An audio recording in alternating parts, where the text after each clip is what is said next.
If you love Baltimore sports, you'll love WNST.net.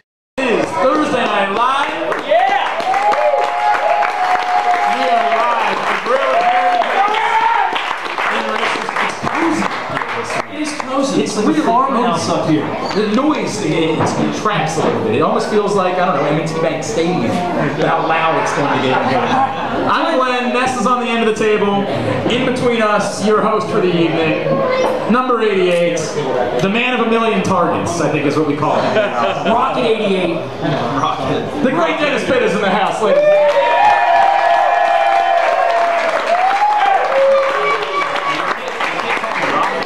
Well, we already have a rocket. Yeah, there's already a rocket. There's already a rocket. All right. So we need a nickname. You know, we really do. We never had a rocket. We only had a missile. Hang on, I guess we accepted the nickname. Yeah, but there has been a rocket. There has been a rocket. Okay. The nickname is American Express, right? Like is that the official nickname, or are you only? How about this? How about Ocho Ocho?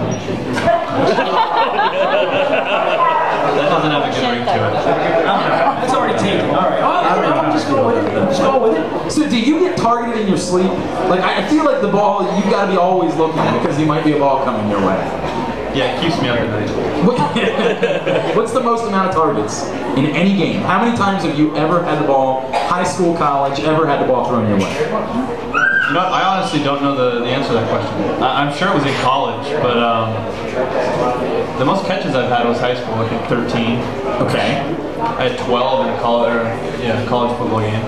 But I feel like you're going to have a 20 before the end of the season. I mean, I really feel like we're working our way We're going to get at towards... least one with like a dozen or something, right? Like a dozen catches. let's hope so.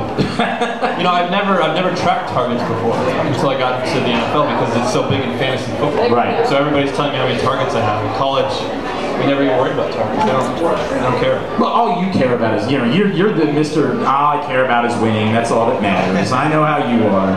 That's all that matters. You want to win. It's all about the team. All right, so let's get this out of the way so we can have fun. Sunday, tough one. Obviously didn't go the way that you expected it to. In the end, close game, difficult opponent on the road. Was it easier to move past this one than, say, last year against Tennessee or last year against Seattle? Or, you know, the fact that it was so close, did it make it stick with you a little bit longer? Yeah, I mean, compared to the previous years, I think, you know, we knew the Eagles were a good football team going in. And it was going to be a tough game, their home opener. And we feel like we played pretty well for the most part. You know, and it just didn't go our way in the end. And so, you know, we put it behind us quickly and, you know, used that motivation to have a great week of practice and prepare for this upcoming game. We have to, you can do this however you want to do this, whatever you want to say, you just say it. The whole situation with the guys wearing the striped shirts. Well, he won't say it, but I'll say it. They screwed us. The officials screwed us. So you don't have to say it. You can go company line now if you want.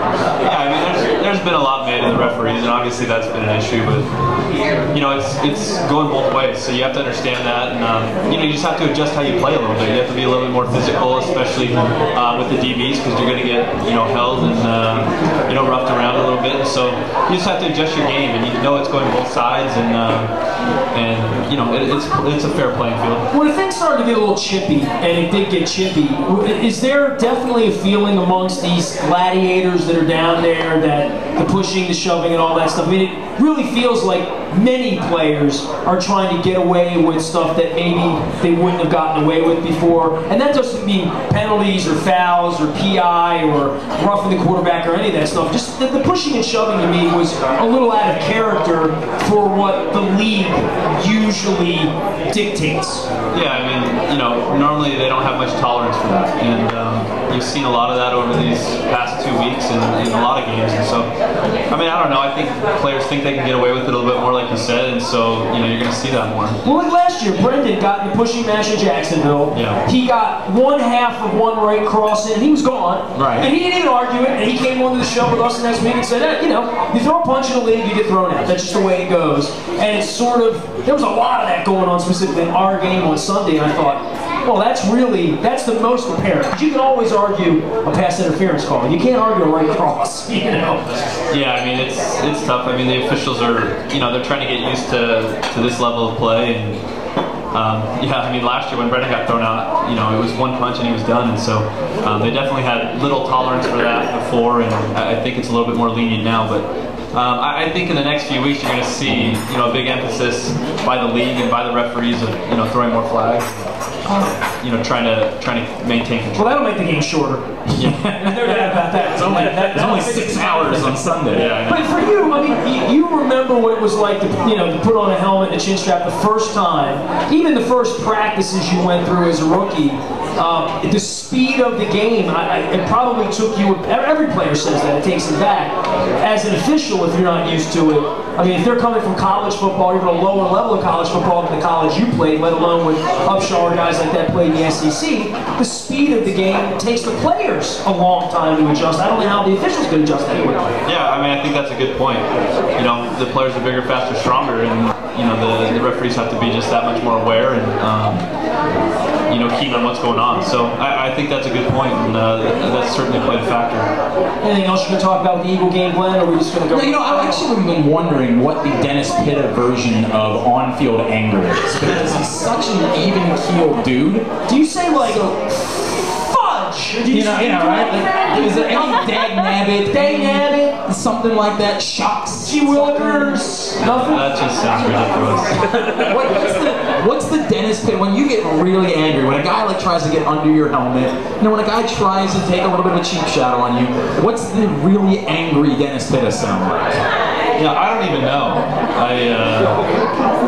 I'm sure. Your wife's sitting right there. You could probably find out. Yeah, she's probably heard me be angry a few times, but no, I don't know. I mean, when you're in the heat of the moment, you don't really think about what you're doing or what's going on. But I like to think I'm a pretty even-keeled guy, and don't let my emotions get too high or too low. And I think it helps me on the field, to be honest.